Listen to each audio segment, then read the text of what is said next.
Boa noite, olá pessoal, tudo bem com vocês? Voltando aqui para o Instagram, a gente realmente não está conseguindo fazer os dribles aqui para que tudo funcione de maneira como a gente projetou, com uma equipe toda envolvida, né? Realmente o sinal, esse horário oscila demais, né? A internet nunca teve tanta gente utilizando no mesmo horário esse movimento, né? Aqui está falando que mais gente está entrando, Amantinha, aqui, olha lá. A Aline Lago entrou, a gente tem que chamar um convite, né? O pessoal vai me dizendo se o sinal está chegando bem, se o som está chegando bem, tá bom? Me contem um pouquinho aí se está tudo chegando direitinho, se o som está ok, se a imagem também está chegando direitinho. Contem para mim como é que está todo mundo aí. Vamos lá? A imagem está boa, o som está bom. Doutora Aline, você já está por aí? Acene para a gente se você está por aí, doutora Aline. Dê um sinalzinho para a gente se você já está por aí. Oi, doutora Boa Aline, tarde. vamos por aqui. Vamos por aqui, né? Vamos conseguir pular. Agora vai. Que loucura, sabe o que está acontecendo com a internet no Brasil, doutora Aline? Todo mundo nesse horário tem uma transmissão e a rede está sobrecarregadíssima, né? Não, Sobrecarregadíssima. o tráfico acabou nas estradas e começou na internet. Começou na internet. E qualquer oscilação de sinal derruba tudo, Pois é. né? Mas vamos por aqui, nada vai segurar o nosso bate-papo de hoje, viu? Nada vai segurar. Ontem eu vivi a mesma coisa com o Rodrigo também, e a gente tem que avançar, né? Não pode a gente realmente deixar esse momento tão bacana de trazer novas informações para as pessoas, né? Mas que bom que o Insta está funcionando bem. Pessoal, você que está entrando agora, clica no aviãozinho, tá? No aviãozinho ali do lado, que é aquela setinha, para você convidar várias pessoas para virem para ficar conosco aqui, para você não deixar de viver esse momento muito bonito que é o Humanizando. A gente vai trazer questões de humanização de uma nova geração de pessoas que vem pela frente aí, com a capacidade de interferir no seu meio, com a capacidade de criar um novo ambiente de vida profissional e pessoal, nesse momento tão bacana com a doutora Aline do Lago. Clica no aviãozinho e vai convidando as pessoas para a gente encher o nosso grupo aqui, que a gente vai falar de muita coisa legal. Doutora Aline, vamos começar então, você já vai se apresentando. Quem é a doutora Aline do Lago? A gente recomeça, né? Para as pessoas te conhecerem e a gente vai avançando. Boa noite, doutora Aline. Obrigado pelo aceite do convite, tá? Obrigada, Edu, pela oportunidade. É um prazer estar aqui no seu programa. A gente se conheceu no treinamento lá na minha clínica no Instituto da Visão, né? Eu sou médica, sou oftalmologista, especialista em retina. Trabalho aqui na região de São José dos Campos, no Vale do Paraíba, há 12 anos. Quando eu me mudei para cá, sou paulistana, né? Fiz toda a minha formação de médica, de residência, de retina na Escola Paulista de Medicina, em São Paulo, na Unifesp, né? Tenho 42 anos, tenho 2 filhos, a Sofia de 12, o Felipe de 10, né? E comecei esse processo que nós vamos conversar aí de uns 3 anos para cá, né? De mudança de paradigmas na minha vida. Né? Quer dizer que você não tinha um olhar humanizado, doutora Aline, para tudo que você vivia, interrelacionando com pessoas e você não tinha esse olhar humanizado. Isso nem é culpa sua, né? A classe médica ela é formada mais biológica e mais exatas, né, doutora? Eu acho que na medicina a gente tem muito pouco de matérias que são relacionadas à psicologia, a como tratar o paciente, né? Lógico que existem pessoas que nascem com esse dom da oratória, da comunicação, do trato com o outro, isso independente de ser médico ou não, né? Mas a maioria das pessoas acaba aprendendo isso ao longo da vida ou com os erros da vida mesmo, né? Ou com treinamentos, com a parte de comunicação, né? Eu vim de uma formação muito do sacerdócio da medicina, da gente respeitar muito os nossos professores, os nossos superiores, né? E de uma faculdade que realmente colocava o médico, entre aspas, acima das pessoas, assim, né? Meio que endeusava os médicos, né? E a gente sai com essa crença, com esse modelo, né, de como fazer a medicina, e eu acabei realmente, por muitos e muitos anos, achando que essa era a forma de tratar os pacientes, de uma forma mais robotizada, mais automática, né? E sofri muito com isso, né? Eu, na minha formação como médica, agora como oftalmologista, eu tinha até muito pouco tempo atrás essa fama, né, de ser muito grossa, de ser muito grosseira, de ser muito seca, com os pacientes, muito rápida, fazendo tudo meio no automático, entendeu? Então, eu sei que muitos amigos meus médicos têm esse, entre aspas, defeito parecido. Não que isso não faça parte da minha personalidade, e lógico que eu posso mudar tudo isso, mas também faz parte de onde que a gente veio, da nossa formação como médicos. Né? Doutora Aline, na verdade, quando você está diante de um paciente, como são os males da sociedade, né, males biológicos, até por uma medida de proteção, você acaba não ficando tão humanizada, não é? Não que você não não sinta aquilo tudo, mas uma forma de se proteger também, porque o seu dia a dia é lidar com os males, né? E tem esse movimento, doutora Aline, de você às vezes esfriar um pouco a relação para se proteger, mas depois você percebe que as pessoas desejariam você mais próxima. Tem essa dualidade? Existe esse movimento? Então, exatamente. Na verdade, conforme a gente vai ficando mais velho como médico, a gente realmente parece ficar mais frio, porque a gente já sofreu tanto com o sofrimento dos outros, e se realmente a gente entrar dentro do problema do paciente, a gente vai sofrer o dia inteiro, né? Teve um caso muito grave anteontem na clínica de uma pessoa que perdeu o olho e a gente teve, né, que fazer a cirurgia para retirar o olho do paciente, e ele chorava muito, assim. E a gente estava em 4 médicos dentro da sala. Se a gente não se proteger nesse momento, acabava todo mundo chorando mesmo, assim. E eu saí da sala porque eu já não estava mais realmente ficando médica, eu já estava virando ser humano mesmo. Tem hora que, né, a gente não aguenta, mas às vezes o movimento é tão forte de se proteger que você acaba realmente virando uma máquina, ficando frio, né? Aline, você atua no Instituto da Visão em São José dos Campos, né? Você quer falar um pouco lá, porque é uma referência no Cone Leste Paulista, né? O Instituto da Visão. Queria que você falasse um pouquinho sobre isso e falar também por que oftalmologia, não é uma área tão linda, né? E a gente que está de fora que fala, meu Deus do céu, que medo, né?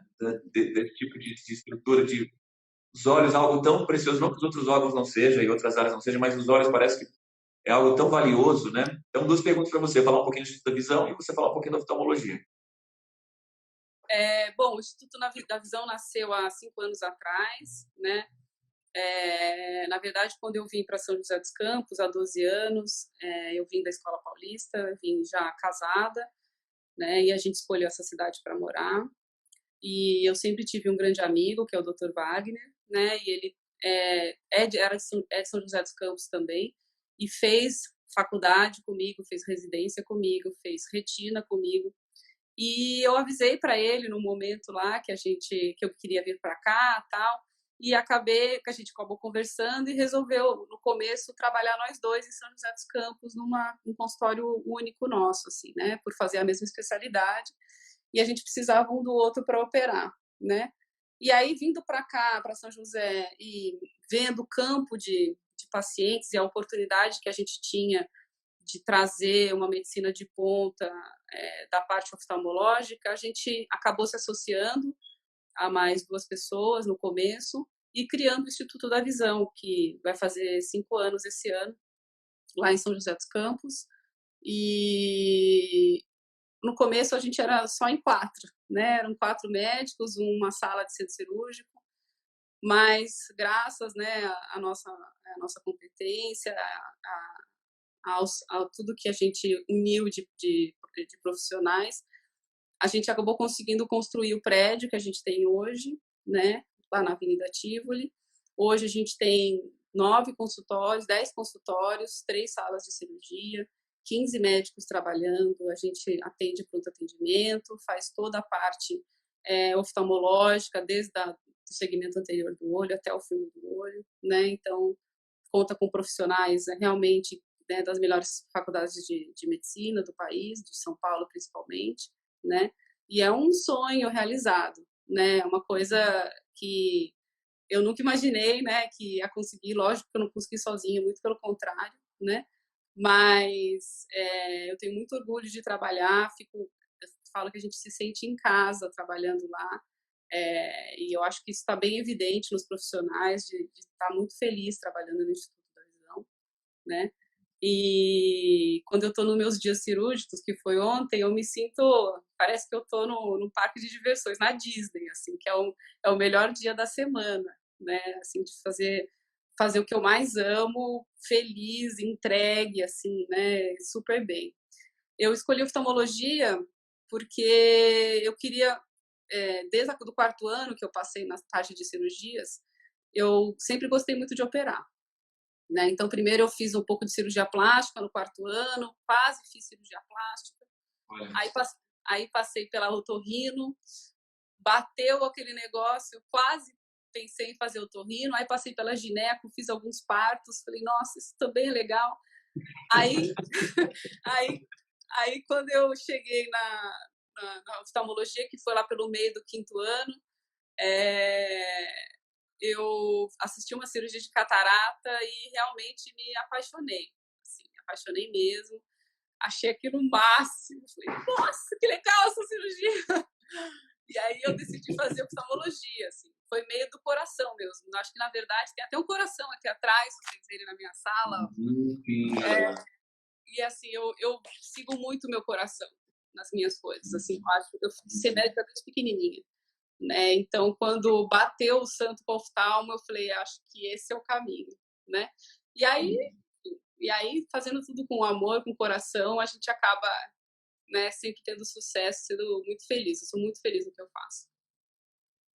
Pessoal, vamos interagindo com a doutora Aline, tá? Que linda essa história dela de vida, né? E eu fazer uma opção de vida tão linda, tão maravilhosa. A medicina em si, ela já é maravilhosa, mas quando a gente faz uma opção por uma especialidade como a que ela escolheu, é mais incrível ainda. Gente, o que vai acontecer conosco aqui hoje, né? Eu vou falar para vocês de humanização 5.0. Nós estamos dentro da Revolução Industrial, que é a Revolução 4.0, onde a gente tem o olhar para soft skills, que são as competências comportamentais, e não mais hard skills, que são as competências técnicas. O mundo vem caminhando para competências comportamentais, não é diferente na medicina.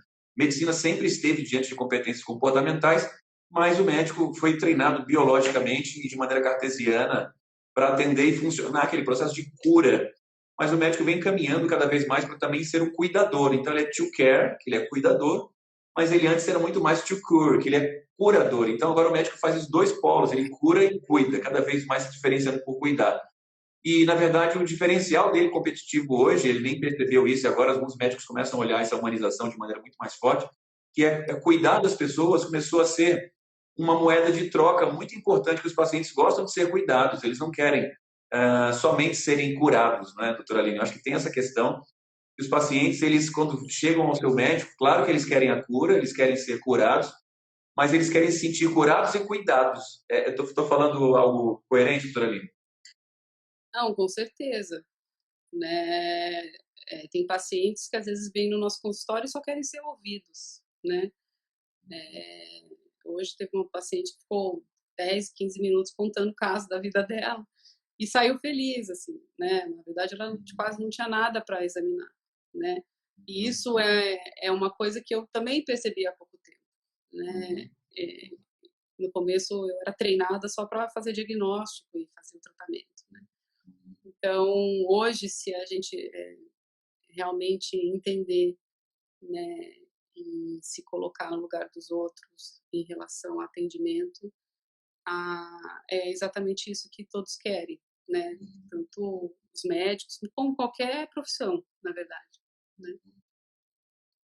Muito bom, gente. Olha, vamos clicando no aviãozinho para a gente chamar o pessoal que estava lá no YouTube. Vai clicando no aviãozinho, vai chamando a sua rede para cá, clica para a gente poder chamar mais gente. Eu quero falar para vocês daqui a pouco, gente, com a doutora Aline aqui, dos 10 pilares do 5.0, que é a humanização que vai vir pela frente agora, né? O toque humano. A 4.0 é soft skills, e a gente já entra agora, e entrar no final do ano, tá, gente? Em soft skills 5.0, que é toque humano. Mas a gente agora, pela chegada do Covid, a gente está muito mais buscando humanização. Quais são os 10 pilares que eu vou trazer de presente para você hoje sobre 5.0, que é o toque humano, que é o próximo movimento mundial de competências comportamentais. Eu vou entrar em cada uma delas, mas vou falar já rapidamente de todas elas para você já ir pensando comigo. Daqui a pouco eu vou entrando em cada uma e puxando a doutora Aline para conversar com a gente sobre isso. Então, eu vou falar sobre, número 1, cuidar. Número 2, curar. Número 3, recalibrar. Número 4, esperar. Número 5, formar. Número 6, acreditar. 7, desafiar. 8, perseverar, 9, perdoar e 10, amar. Todos eles com o AR no final, justamente pelo humanizar, tá? Tudo isso são competências daquilo que é humano. E, gente, humanização é extremamente instável, imperfeito, raro e caro. Instável, imperfeito, raro e caro. Doutora Aline, é assustador lidar com imperfeição numa profissão onde a gente não pode ter isso? Edu, assim, a medicina por si só, a gente sempre tenta fazer que ela seja perfeita, né? Mas como qualquer ação nossa, ela está sujeita a erros, né? Dentro do consultório, quando o paciente pergunta, mas doutora, a minha cirurgia vai ficar 100%? Não, né? Não, mas como não? Não posso te garantir, né? Então,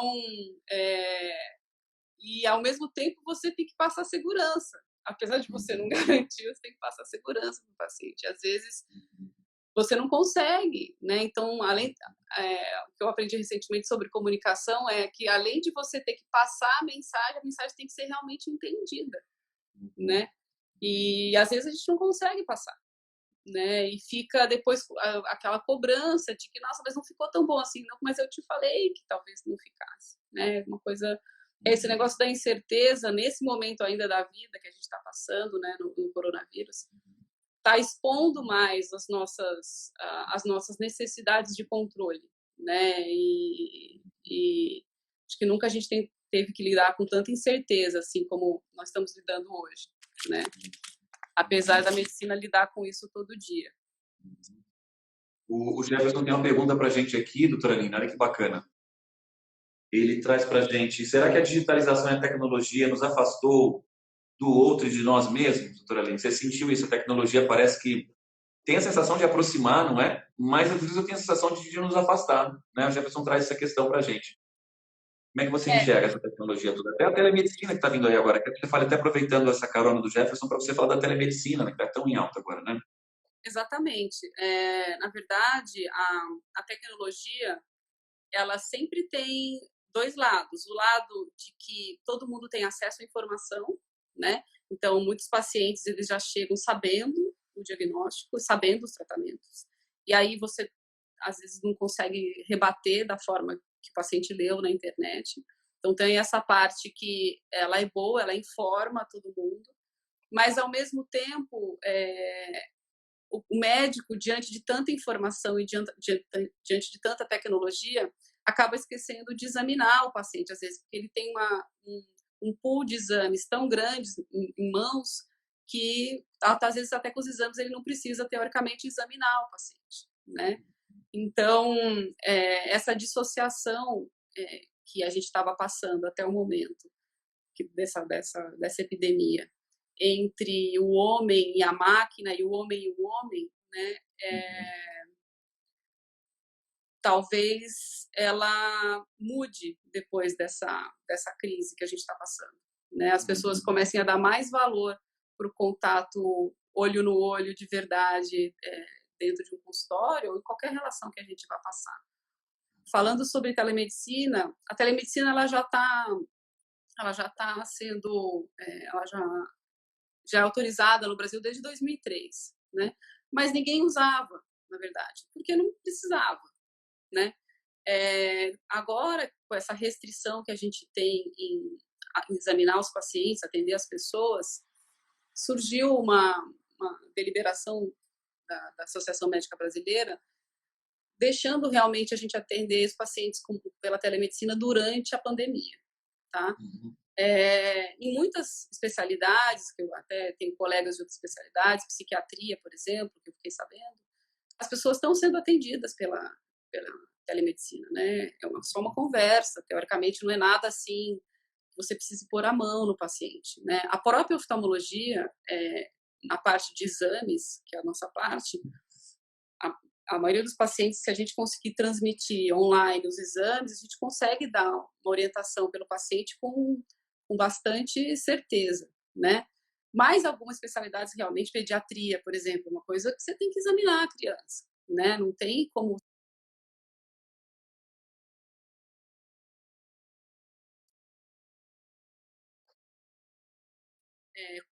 um filtro, né, com o objetivo de ajudar, eu acho que talvez até aproxime, né? Você ter a oportunidade de conversar com o seu paciente várias vezes, se precisar, sem ser no consultório, sem ter que se deslocar até lá, talvez até aproxime, né? E nesse momento que a gente está do planeta, as pessoas realmente estão repensando as relações, né? Então é uma hora de repensar tudo, inclusive a medicina. Doutora Aline, algo muito interessante que existe uma comunicação do médico com o paciente, né? Eu tenho uma vivência muito interessante que aconteceu em família, né? Minha mãe, ela precisou passar por uma endocrinologista e ela foi em 3 endocrinologistas para tirar dúvida de uma questão que ela vinha vivendo. Somos em 3 filhos em casa, né? Eu sou o mais velho dos 3 meninos, né, em casa. E ela foi como o mais novo numa médica. A médica fez um guideline internacional todinho de diabetes que ela tinha, né, um iníciozinho de diabetes ali, tal, um comecinho. Na verdade, nem era uma diabetes, era uma alimentação que estava errada, e estava um pouquinho de açúcar no sangue e tal. E era só mudar a alimentação, tudo voltava ao normal. Na sequência, ela foi num segundo médico também, que fez a mesma observação com ela, e ela foi numa terceira médica e ela gostou mais da terceira médica. A gente não entendeu muito o que aconteceu, porque os 3 fizeram a mesma orientação. Ela tinha uma situação que era um padrão, né? E os 3 seguiram uma anamnese e chegaram à conclusão: medicamento tal, exercício ali tal, mudança de alimentação e pronto. E a gente não entendeu o que ela gostou da terceira médica. Aí eu particularmente acompanhei a volta, né? O retorno da terceira médica. E aí eu prestando atenção em todos os detalhes da consulta, nada de diferente do normal, do que os médicos fazem no final, mas no finalzinho, doutora, no finalzinho, quando ela termina e vai cumprimentar a médica no final, a médica fala: a senhora fique tranquila, viu? Porque eu estou aqui para te proteger. E nesse momento eu pensei a mudança do semblante da minha mãe, né? Uma mudança de comunicação, porque a gente entra em neurociência, né, doutora Aline, que o nosso cérebro velho, reptiliano, ele tem 4 palavras que movimentam, né? Fuga, luta, sobrevivência e proteção.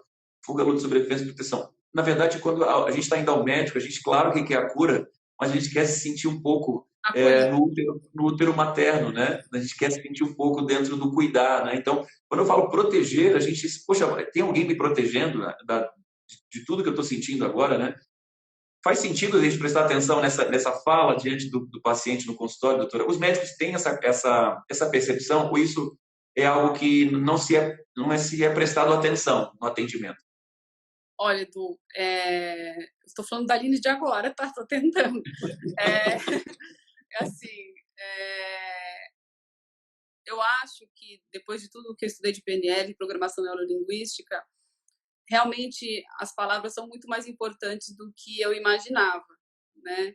Então, se a gente colocar as palavras de uma forma mais correta, mais acolhedora, eu acho que, inclusive, a gente ajuda na cura do paciente, né? O que eles chamam de efeito placebo, né? De você, às vezes, só numa conversa, você sara o dodói do seu filho.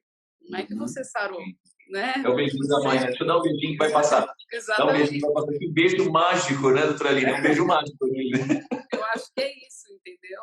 E lógico que tem algumas especialidades, tipo uma cirurgia de catarata, você vai ter que operar. Então, uma coisa, outra coisa, outra coisa. Existem especialidades que realmente o acolhimento ele faz muita diferença. Existem outras especialidades mais cirúrgicas que não faz tanta diferença assim, né?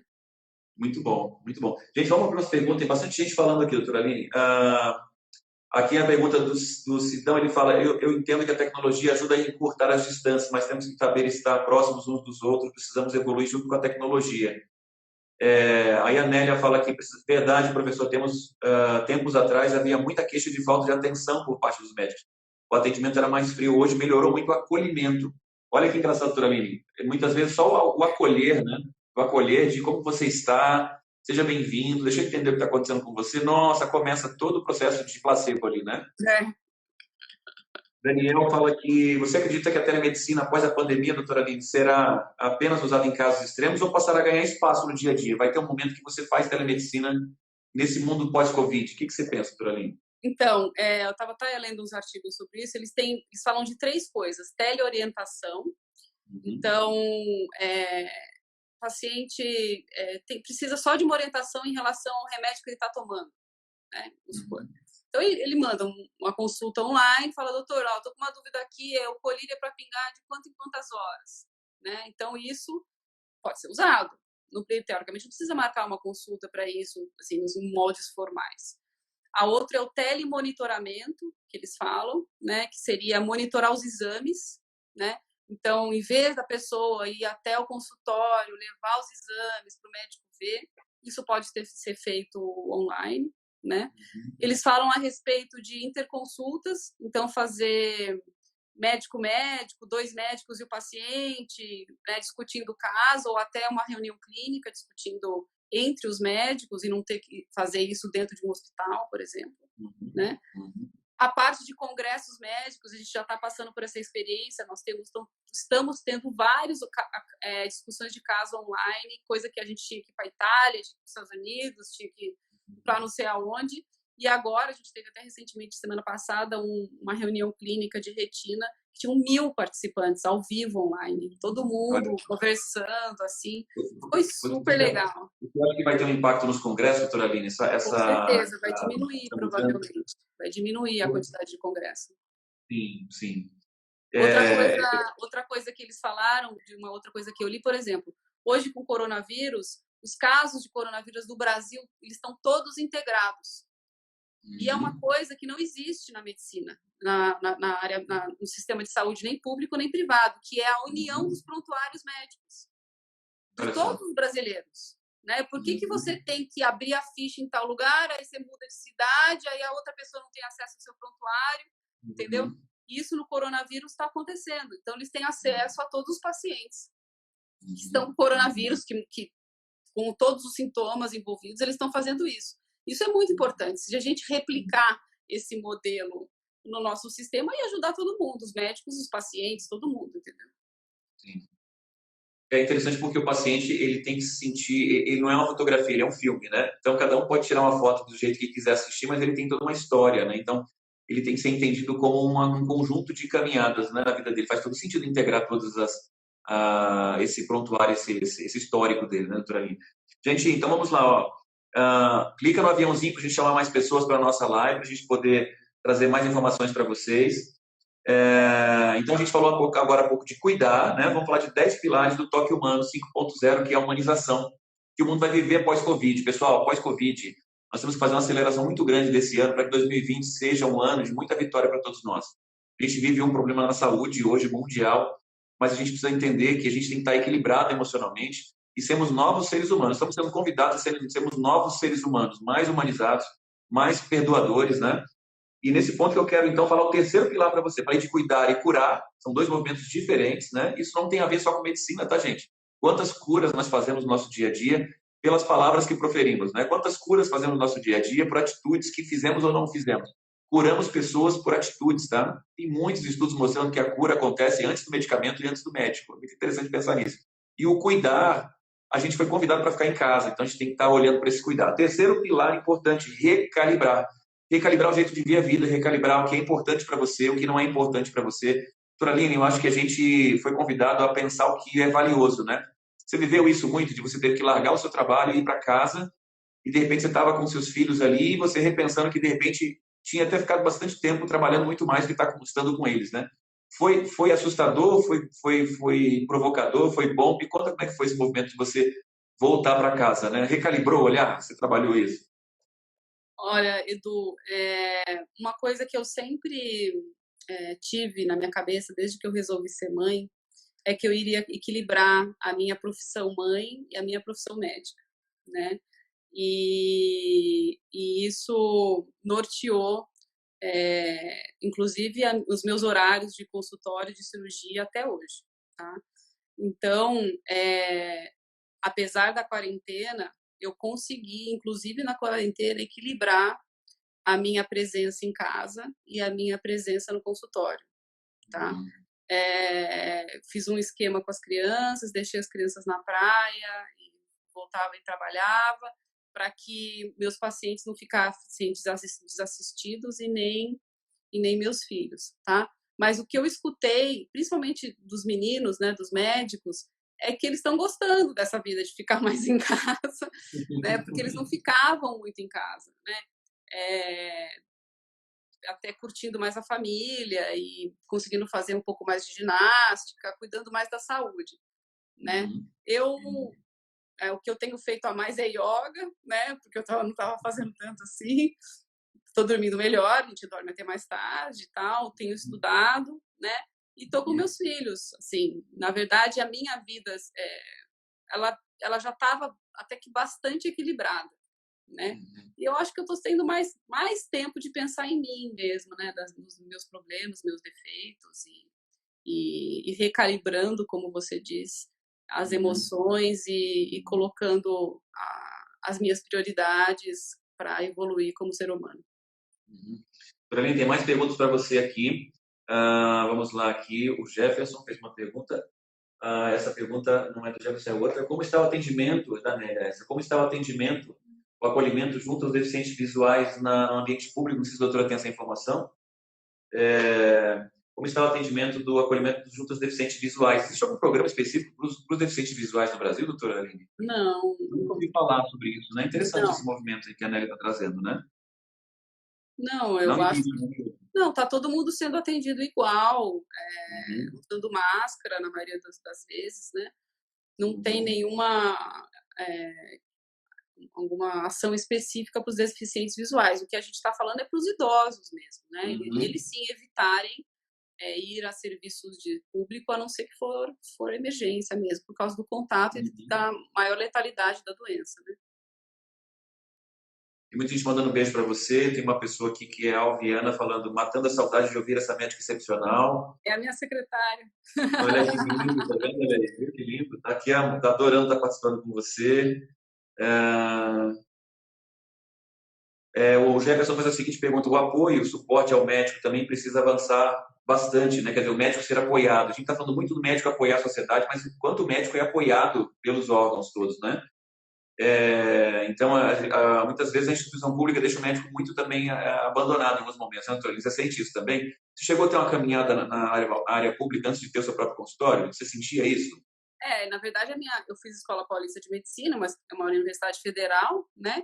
Então, a gente trabalhou com o Serviço Público de Saúde os 7 anos que eu fiquei lá, depois que eu virei médica, né? Então, eu fiquei 12 anos no serviço público, né?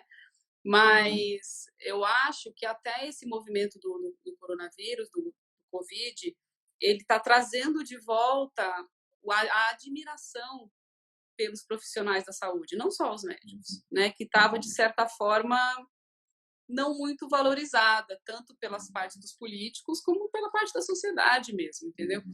Até essa semana eu estava prestando bastante atenção nos pacientes e hoje, especialmente, tiveram 4 pacientes que me agradeceram de uma forma que fazia muito tempo que eu não recebia.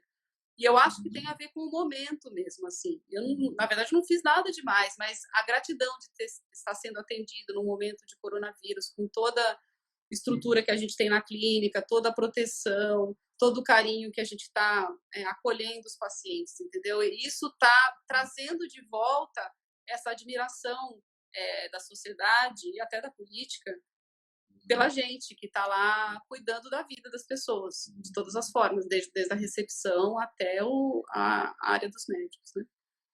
Doutora, em recursos humanos a gente fala que existe clima organizacional, a gente faz pesquisa de clima organizacional, mas existe outra coisa muito bacana que não se sabe medir até hoje, que é a atmosfera das corporações, né?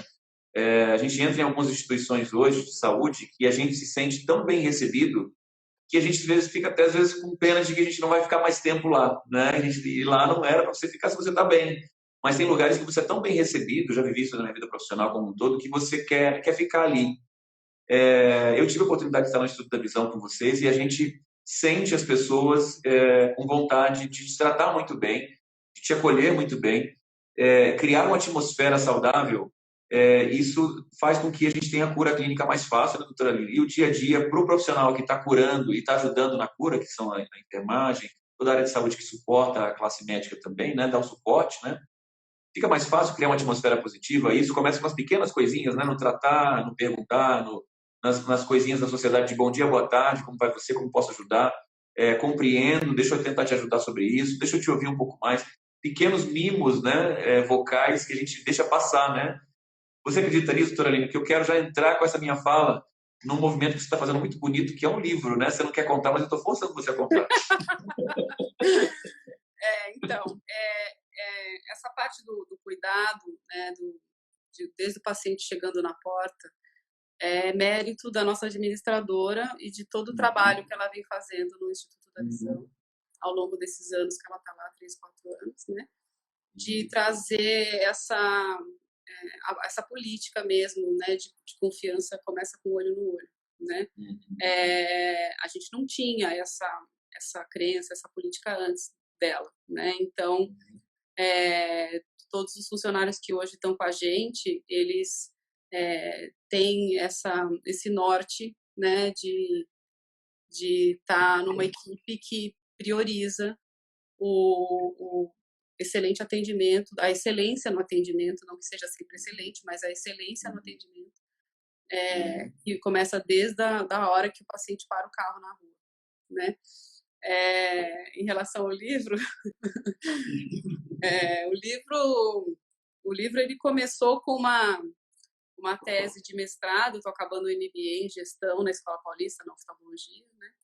Eu resolvi escrever sobre um tema que até parafraseando a Brené Brown, né, que ela escreve que ela tem que escrever sobre o que ela não sabe, né? Então ela era uma pessoa muito medrosa e escreveu sobre coragem, né?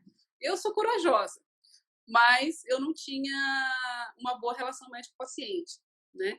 Então eu resolvi escrever a minha tese de mestrado sobre a importância da relação médico-paciente, a importância das soft skills na relação médico-paciente, dentro de um consultório médico e na liderança, né, dentro de uma empresa médica. Então, eu resolvi escrever para ver se eu melhorava, para estudar, para ir atrás, porque isso realmente era o meu calcanhar de Aquiles, e ainda é, né?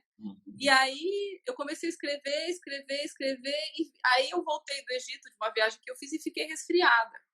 Até pensaram que era coronavírus, até hoje eu não sei se foi ou não.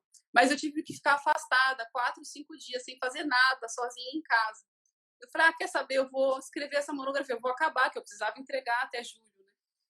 E aí eu sentei e escrevi 30, 40 páginas de uma vez, né? Eu falei, nossa, mas isso pode virar um livro, porque ficou muito legal. E ficou muito legal no sentido de ser um guia para os médicos, para a área médica, um guia, como eu posso dizer, um guia que mostra os caminhos que eu caminhei e continuo caminhando para se tornar um ser humano melhor, se tornar um médico melhor, se tornar um pai, uma mãe melhor, se tornar um esposo melhor, uma esposa melhor, uma filha, um filho melhor.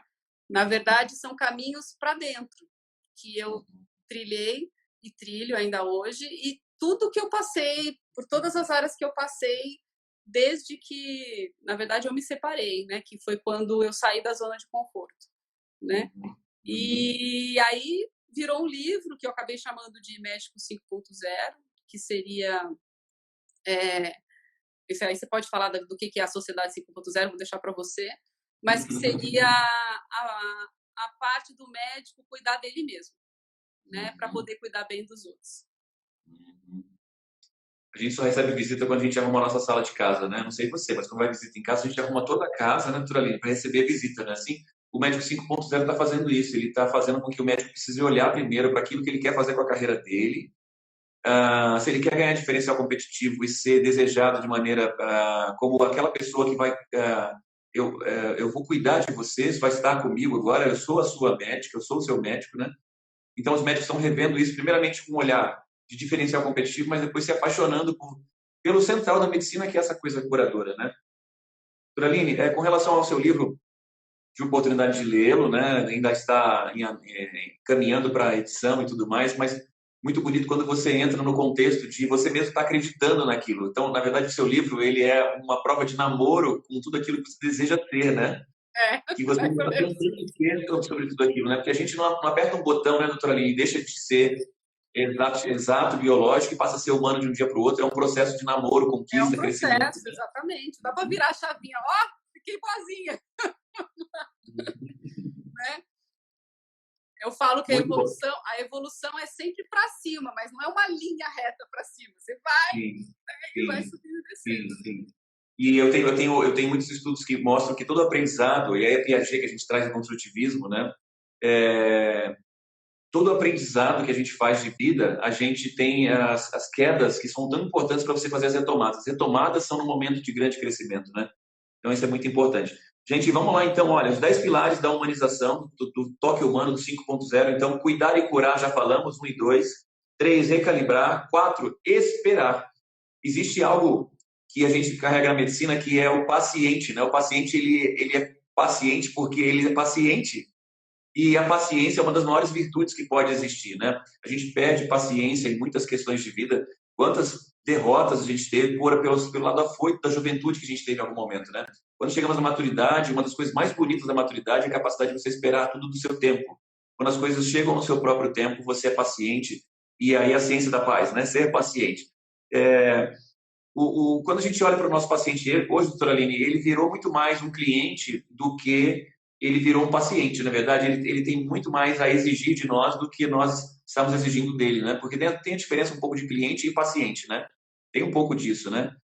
Ele é mais cliente hoje, né, doutora Aline? Você sente isso? A maioria das pessoas quer que as coisas fiquem boas, rápidas, o mais rápido possível, né? Mas, Uhum. doutor, eu operei faz 5 dias, eu quero enxergar. Então, calma, demora 3 meses para ficar bom, né?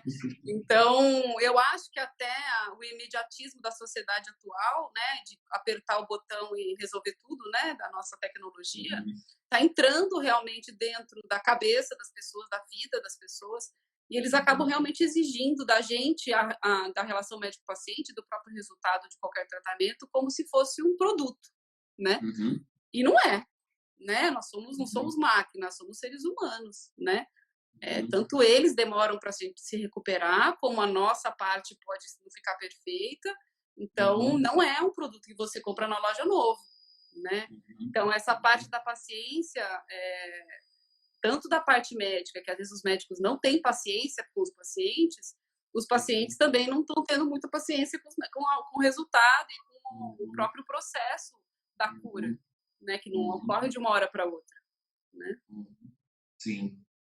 Muito bom, doutora Aline. Queria te perguntar um case de sucesso que você viveu, já com foco em humanização, porque como isso é uma coisa meio nova para você, né? A humanização está vindo para você como um livro, como uma tese de mestrado, do MBA, na verdade, né? A tese do MBA, e está virando um livro, para você ainda é algo novo. Mas você já viveu um case de sucesso com essa humanização? Um case que você fala, meu Deus, só vivi isso porque eu estou me humanizando, senão eu nunca teria vivido esse tipo de coisa. Um case positivo.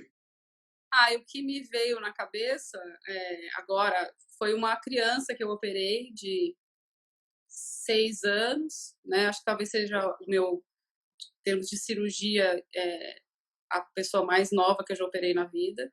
É uma criança com retinopatia da prematuridade, que foi tratada quando nasceu com laser por outro profissional e ficou bem todos esses anos, né?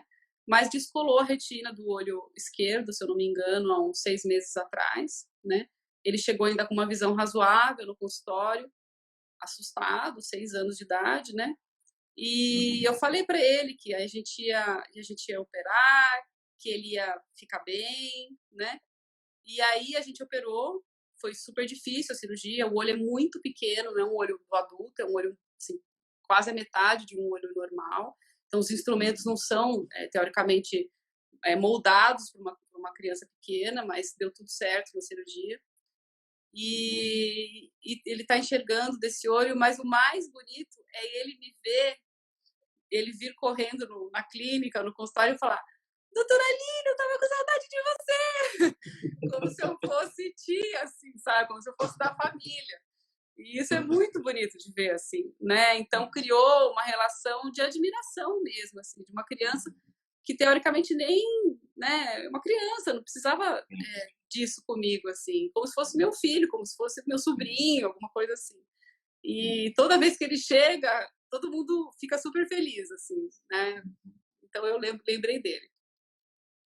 Muito bom. Gente, estamos aqui com a doutora Aline do Lago, médica oftalmologista do Instituto da Visão, e além de ser médica oftalmologista, formada em PNL, tem coaching, toca violino, que ela não quer contar para a gente, e também está escrevendo um livro sobre a humanização 5.0, né? E é por isso que ela está aqui conosco dentro do Humanizando, que é o nosso programa que fala desse novo ser humano que vem para frente, gente. O novo ser humano que vem para frente, ele é qualitativo. Encontrar pessoas está se tornando algo tão especial para nós já há algum tempo. Com a chegada do Covid, existe uma antecipação desse processo todo para que você se torne cada vez mais qualitativo nos encontros, né? Vai encontrar alguém, isso é um evento, tá bom, gente? Daqui para frente, encontrar alguém fisicamente tem que ser algo muito valioso para você. Vamos falar disso então, toque humano 5.0? Primeiro pilar, toque humano 5.0, eu falei para vocês, cuidar. Segundo pilar, curar. Terceiro, recalibrar. Quarto, esperar. E o quinto, formar. Nós somos formadores de pessoas. A gente acha que só quem forma é professor, né? Quantas pessoas você pode ensinar no seu dia a dia? Nós somos formadores. Todo mundo tem um aspecto a ser desenvolvido, né? Começa a formar com a gente mesmo e depois formar com quem está ao nosso redor. Já quero partir para o sexto pilar, que é o acreditar. A gente hoje está vivendo uma série de incertezas que vem pela frente, né, pessoal? Isso é uma coisa muito real. Então, acreditar primeiramente em você mesmo, acreditar no que vem pela frente, acreditar nas pessoas que estão para te apoiar. E acreditar, por exemplo, naquele médico que você escolhe para tratar você. Ter o seu médico que você tem crenças sobre ele. Acreditar tem a ver com crenças, né? Aline, você tem algumas crenças pessoais suas com relação à própria medicina, com relação ao próprio o que vai acontecer para frente do nosso país na tua área médica? Quais são suas crenças sobre isso, Aline? Na área da oftalmologia, Também pode ser, pode fechar um pouco mais na tecnologia. O que vem pela frente com relação a você aí da área pós-Covid, né? O que você acredita que vem pela frente? olha, eu acho que a medicina, com a pressão que foi causado pela epidemia, pela pandemia, está se falando que as coisas vão ter que andar mais rápido, né? Então, a parte de vacinas, a parte de diagnóstico, a parte de comunicação entre os países, entre os profissionais de saúde, né? De alguma forma, a medicina ela vai ter que dar uma acelerada, né? E isso está bem claro aí para todo mundo da área médica, tá? Geralmente, para sair vacina, demora 2, 3, 5 anos. Por exemplo, eu lembro quando começou a AIDS, eu estava no primeiro ano de residência na Escola Paulista. E a gente começou a pegar os pacientes com AIDS com problemas oculares, que é a citomegalo, que dá no olho, as pessoas ficam cegas mesmo, né? Naquela época ficavam, porque não tem tratamento, não tinha um remédio que tem hoje. E daquela época até hoje, não tem vacina para HIV. Não tem. Tem tratamento, mas não tem vacina. Então, olha só, é uma doença que saiu lá atrás, 2000, 2001, mais ou menos, quando começou, e até hoje a gente não tem vacina, né? Então, quando você vê na internet, mas cadê a vacina? Mas precisa de vacina, né? Então, como é que faz? Não faz, não é tão simples assim, né? E tem o outro lado da moeda, né? Os governos, eles não dão valor para os pesquisadores, né? Então, não vou entrar em política, mas de uma forma geral no mundo, não são profissionais valorizados, não são profissionais que são bem pagos, eles não têm estruturas boas, de ponta, para poder fazer as pesquisas e aquilo rodar e andar de verdade, entendeu? Então, isso tudo talvez, eu espero, que seja repensado futuramente, para que a gente tenha vamos dizer assim, uma medicina compatível com a tecnologia que a gente tem em outras áreas, que ela seja tão rápida igual, entendeu? Muito bom. Estamos aqui com a doutora Aline do Lago, ela é médica oftalmologista do Instituto da Visão em São José dos Campos, está no nosso Humanizando, gente. E a gente quer proporcionar mentalidade recalibrada para você ser melhor humano nos que você segue para frente. Nesse novo mundo que está surgindo, um pós-Covid, né? Onde a gente está com saudade de encontrar pessoas, mas que encontrar pessoas no futuro vai ser algo muito especial. Então, você tem que fazer do momento de encontrar pessoas no futuro algo especial, mas você tem que estar muito especial para esse momento. Eu quero te ajudar com isso, falando dos 10 pilares da humanização. Para você ser mais especial no seu encontro, também tem que ser especial. Então, os 10 pilares são cuidar, curar. Terceiro, recalibrar. Quarto, esperar. Quinto, formar. Sexto, acreditar. E o sétimo agora, que a gente estava só acolhendo, desafiar. O sétimo é desafiar. Gente, não tem jeito, tá? A gente só avança se você tem objetivos desafiadores. Estamos diante disso agora. Esse ano de 2020 promete ser desafiador. Desafiador porque a gente tem que recuperar o que foi perdido, porque existe uma pressão de demanda perdida, porque a gente não sabe quanto tempo estaremos com a doença em nosso ambiente, né? Doutora, quais são os seus desafios para esse ano que você está percebendo que vai ser específico da doutora Aline e do próprio Instituto da Visão? Quais são os seus desafios? Olha, como, como médica, como oftalmologista, especialista em retina, a primeira coisa que eu e o Wagner conversamos foi o que a gente vai fazer com os nossos pacientes, porque a maioria deles são idosos. A nossa especialidade, ela é focada mais nas pessoas mais idosas, porque as doenças de retina são mais nessa parte, além dos diabéticos, que a gente também atende, teoricamente são pessoas imunossuprimidas, de alguma forma, né? Então, com essa epidemia, a gente ficou realmente preocupado, porque são pacientes que demandam um cuidado mensal, no mínimo, de ir ao consultório clínica, de como nós iríamos fazer para que esses pacientes continuassem sendo atendidos sem serem expostos ao vírus, ao risco. Aí toda a diretoria, a administração da clínica, o pessoal do Recursos Humanos conseguiu realmente fazer um esquema muito bom, né? Então a gente está dando todo o suporte necessário para esses pacientes da melhor forma que a gente pode, possível, né? Então essa parte ficou bem assistida, né? E é isso que a gente está vendo no meio oftalmológico em relação à retina e as outras subespecialidades, né? Em relação à empresa, em qualquer empresa, aí eu me incluo, né? Todos nós que trabalhamos em empresas ou temos alguma empresa, em relação aos empregos, né? Então, isso é uma das coisas que eu acho que mais incomoda os gestores e, se a gente for pensar, incomoda toda a sociedade, porque pessoas sem emprego são pessoas tristes, são pessoas que vão passar fome, são pessoas que vão ter problemas dentro de casa, né? Então, e isso é uma coisa que, batendo com a telemedicina e qualquer coisas online que a gente vá ter, realmente vai restringir ainda mais as pessoas ao emprego, né? Então, a gente tem os dois lados. Tem uma pandemia que fez com que muitas empresas, né, tiveram que demitir, talvez ainda demitam, a gente não sabe o que vai acontecer no planeta. E tem o outro lado que dá para fazer as coisas pelo computador em casa. Então, será que a gente vai precisar de tudo isso de gente? Será que a gente não vai ser mais substituído por máquina ainda, né? Então, tem muitas questões ainda na parte de gestão que não estão sendo respondidas. A gente está, né, a gente foi passar um tsunami pelo planeta aí e está vendo quem sobrevive. Né? Ainda está passando, né? Ainda está passando, né, infelizmente. Deixa eu trazer mais pilares da nossa humanização. Então, eu tenho algumas perguntas para a gente fazer. Nós temos ainda mais 10 minutinhos, então vou direto ao ponto. Tem duas questões aqui. Como poderíamos aperfeiçoar a humanização dos novos profissionais de saúde? Não sei se as universidades estão olhando para a humanização lá na base. Queria te ouvir rapidamente sobre isso, também. E eu estou perguntando se o livro vai ser lançado em São Paulo. Já tem gente querendo comprar. Eu pretendo fazer 2 lançamentos, um em São Paulo e outro em São José dos Campos, né, que é a minha cidade que eu moro. Tá? Eu aviso, não tem problema. E o que ele está fazendo na faculdade? Eu estou longe da faculdade, né? Faz muitos anos que eu não tenho esse meio acadêmico, antes eu tinha bastante. Mas até onde eu saiba, eu tenho contato com 2 colegas minhas do MBA que estão na faculdade, estão na Escola Paulista nesse momento, estão fazendo faculdade. E quando eu comecei a contar dessas coisas que eu andei fazendo, PNL, Enneagrama, coaching, meditação, tudo, não está sendo ensinado, né?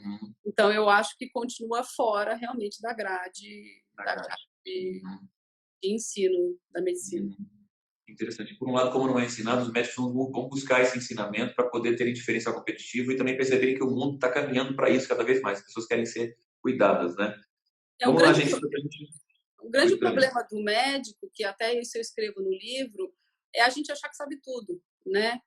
Então, a gente tem uma formação tão grande, tão bonita do corpo humano, né? De uma forma geral, mas tem muito mais coisa por aí, né? Então, nós médicos, apesar de a gente saber bastante coisa sobre o ser humano, a gente tem que estar aberto, realmente, aberto de verdade para chegarem as informações que não são tão médicas assim, e a gente possa usar essas informações da melhor forma possível para a gente e para o próximo, né? Então, só que isso demanda uma abertura, né? E isso, além da abertura, demanda humildade, né? Então, que é uma coisa que o ego do médico ele não sabe lidar muito bem, na maioria deles, entendeu? Sim. Ele é responsável por muitas coisas, e é difícil para ele dizer que tem algumas coisas que ele não está a par disso, né? Mas muito, muito interessante esse momento que a doutora está trazendo para a gente. Então, pessoal, olha, estamos caminhando para a reta final do nosso bate-papo. Para fechar, então, falamos de cuidar, de curar, recalibrar, esperar, formar, acreditar, desafiar. E eu quero falar do 8, 9 e 10 agora para a gente fechar, que é preservar, perdoar e amar. Então, a doutora está falando a respeito disso, né? Então, preservar, a gente pode, por exemplo, evitar combates desnecessários, né? Escolher guerras e combates que valem a pena ser lutados. Perdoar mais. Não há coisa mais linda do que você dizer para a pessoa que está com dor, em vez de uma crítica, fique tranquilo, eu compreendo o que você está vivendo agora e eu quero te ajudar. Eu sei que isso pode ser até, você está me ofendendo até, mas eu quero te perdoar sobre isso tudo para a gente caminhar junto. É lindo demais, é muito emocionante quando você foi ofendido e você perdoa e acaricia, é muito lindo. E o amor, né, que sempre foi tão bonito, que se tornou, de repente, de um tempo para cá, palavras de fachadas de empresas, né, ou de posts simples na internet, mas o amor, efetivamente, nós estamos reaprendendo que voltamos para casa, né, doutora Aline? A gente está voltando a amar o próximo, amar a nós mesmos, amar nossas coisas, e para voltar melhor para a sociedade que precisa de muito amor. Você sente isso também? E eu queria que, além de você respondesse, você deixasse suas considerações finais para a gente fechar o nosso primeiro Humanizando de um calibre muito alto com você. E eu quero que você escreva também aí, enquanto a doutora Aline vai falando, se você quiser ganhar mais um prêmio que eu quero deixar para vocês, um brinde, que é um dos 85 cursos que você pode escolher da Intervira, da Edu Fortes Digital, para você escolher o curso que você quiser. A gente vai sortear amanhã também para você. Então, diz lá embaixo, eu quero. E aí coloca seu e-mail para a gente fazer o sorteio para você vir fazer. São 85 cursos, gente, todos nas áreas de comportamento humano competitivo. Depois que você disser eu quero, a gente vai mandar o link para você escolher um deles. São 6, um gratuito, e 5 que você teria que estar pagando, você vai receber gratuito de presente por estar aqui comigo na live. Então, não esquece de colocar eu quero e o seu e-mail. Doutora Aline, então, queria que você respondesse essa questão toda de onde você sentiu amor nesse processo todo e suas considerações finais para a gente fechar. Temos 5 minutinhos. Então, isso é o último capítulo do livro, né? Então, assim, só quando eu realmente, mas realmente mesmo, descobri o amor dentro de mim, descobri o meu amor próprio, comecei a me amar pelo que eu sou, com todos os meus defeitos e com todas as minhas virtudes. Aí sim eu consegui começar a amar todo o meu redor, né? Então foi preciso um empurrão enorme na minha vida para que eu conseguisse enxergar e aceitar e integrar todos os meus problemas e defeitos e amar todos eles, porque eles fazem parte de mim, eu vou continuar sendo assim, eu vou só conseguir integrar e deixar eles um pouco menos visíveis. E aí sim eu consegui começar a me conectar com os outros, né? Então, não tem como a gente amar com a cabeça. A gente tem que amar daqui, do coração mesmo. E quando isso realmente acontece, tudo muda. De verdade. Que lindo, que lindo, que lindo. Gente, uma médica do calibre da doutora Aline, que não era uma pessoa que tinha humanização no seu dia a dia, termina o nosso bate-papo hoje no Humanizando, falando de que a gente precisa amar, né? Amar, eu acho que é o grande ponto alto. O amar, ele fecha com tudo isso, deixa ele para o final, porque ele engloba todos os outros, doutora Aline. Olha, amar engloba perdoar, amar engloba preservar, amar traz consigo desafiar, acreditar, formar, esperar, recalibrar, curar e cuidar. Doutora Aline, que a gente possa ter médicos como você nesse nosso país, que estão prestando atenção em se recalibrar, né? Em aprimorar seus métodos de olhar para o seu paciente e criando atmosferas positivas humanizadas, né? Porque o nosso povo brasileiro é muito carente, né? De forma geral. E a gente foi acostumado a estar sempre em sofrimento, né? E por que quando a gente está diante de uma medicina mais acolhedora, a gente não pode viver tudo isso? Gente, temos 20 segundos. Doutora Aline, muito obrigado, viu? Imagina. Um beijo imenso para você. Nos vemos em breve. Pessoal, muito obrigado. Foi muito bom estar com vocês. Nosso primeiro Humanizando. Voltamos em breve. Várias redes sociais. Acompanha todo o nosso movimento da Edu Fortes. Um beijo, doutora Aline. É isso. Obrigada. Tchau. Boa noite, pessoal. Tudo de bom. Obrigado por tudo.